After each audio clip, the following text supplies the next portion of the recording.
I want to tell you about the dumbest ride I ever did. 22 miles, rolling terrain, nothing crazy. I skipped breakfast because I wasn't hungry and figured I'd be fine. By mile 14, I was cooked. Not tired, but cooked. The kind of bonk where your legs stop working and your brain goes with them. I limped home, ate everything in the kitchen, and sat on the couch for 2 hours, reconsidering my life. Nutrition tanked that ride, not fitness, not the routine, nutrition. And the frustrating thing is, this is completely solvable. The science on fueling for cycling is actually pretty clear.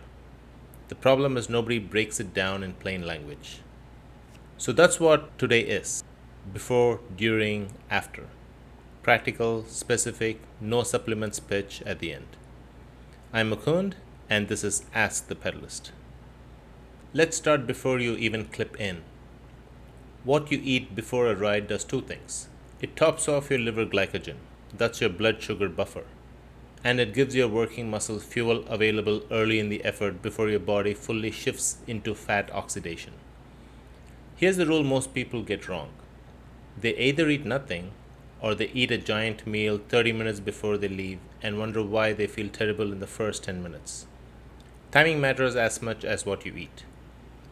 2 to 3 hours out. This is your ideal window for a real meal. Something with carbohydrates as the anchor. Oatmeal, rice, toast, a bagel, with moderate protein and low fat and fiber. Fat and fiber slow gastric emptying, which is useful in everyday life and a problem on the bike. Keep both low pre-ride. 30 to 60 minutes out. If you're riding soon and need something, go simple and fast digesting. A banana, a slice of toast with honey, a handful of dates. Nothing heavy. You're just topping off, not fueling a marathon. What about fasted rides? Short, easy rides. Under 90 minutes. Zone 2 intensity. You can do fasted. There's a legitimate research suggesting it can improve fat oxidation over time. But anything hard, anything long, anything with intervals or climbing, eat. The performance cost of going in underfueled outweighs any metabolic adaptation benefit. One more thing, hydration starts before you leave. If you're starting dehydrated, you're already behind. 16 ounces of water in the hour before a ride is a good baseline. The ride nutrition window. This is where most recreational cyclists leave the most performance on the table. Short rides, under an hour at easy to moderate intensity. You generally don't need to eat anything. Your glycogen stores can cover it. Stay hydrated, you're fine.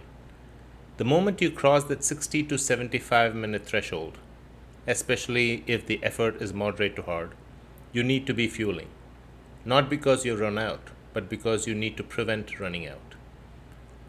Carbs per hour. Research is pretty consistent here.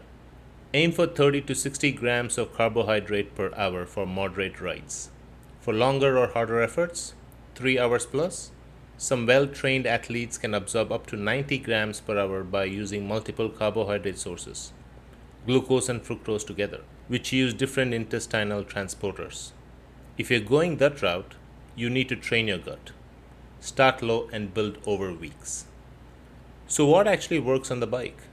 Bananas, medjool dates, gels if your stomach handles them, rice balls if you want to ride like a pro cyclist.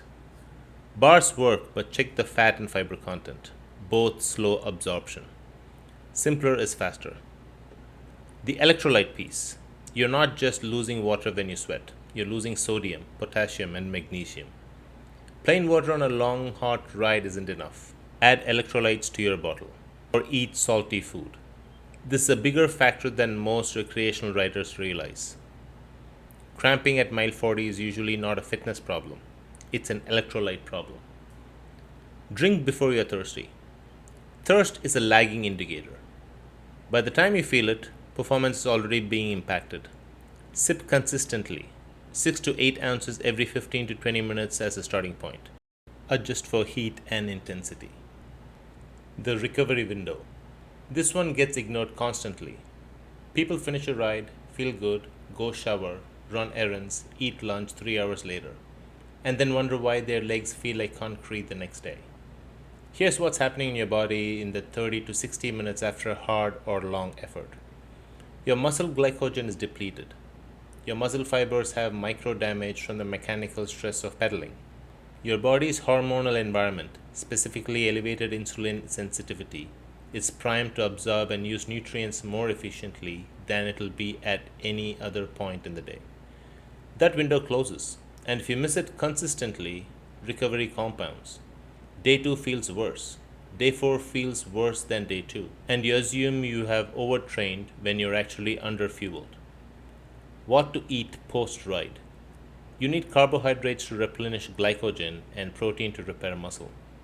The ratio research generally supports is somewhere around 3 to 4 grams of carbohydrates for every 1 gram of protein within that first hour.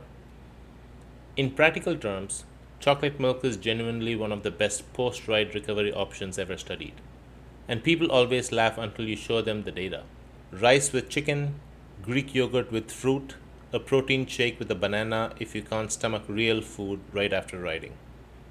Amount: 20 to 30 grams of protein and 60 to 90 grams of carbs is a reasonable post-ride target for a hard effort. Scale down for shorter or easier rides less than 90 minutes. After the recovery meal, hydrate. Weigh yourself before and after long rides.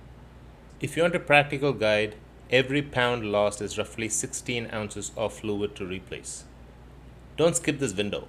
It is the cheapest performance gain most cyclists aren't taking. Let me give you the simple version to keep. Before, eat a carb-anchored meal 2 or 3 hours out, or something small and fast digesting in the final 30 minutes.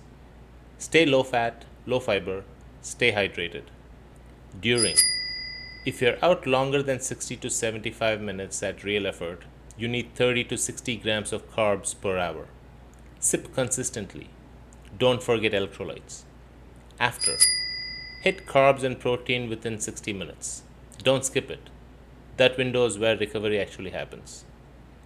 Nutrition isn't complicated, but it does require intention. You plan your route.